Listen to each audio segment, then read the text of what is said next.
Diamond Harbour থানার উদ্যোগে মাদক দ্রব্যের বিরুদ্ধে এক সচেতনতামূলক র্যালির আয়োজন করা হয়। সমাজে ক্রমবর্ধমান মাদকাসক্তির প্রবণতা রুখতে এবং যুব সমাজকে সচেতন করতে এই কর্মসূচি গ্রহণ করা হয়।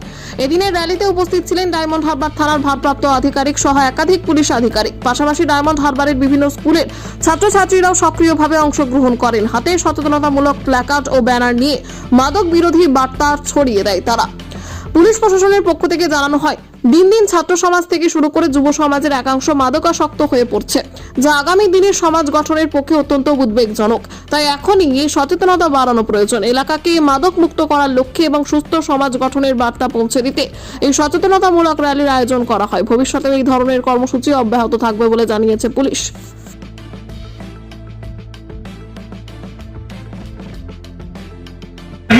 যেটা একটা লোককে ভয় দেখিয়ে তাকে কিছু করতে বাধ্য করে।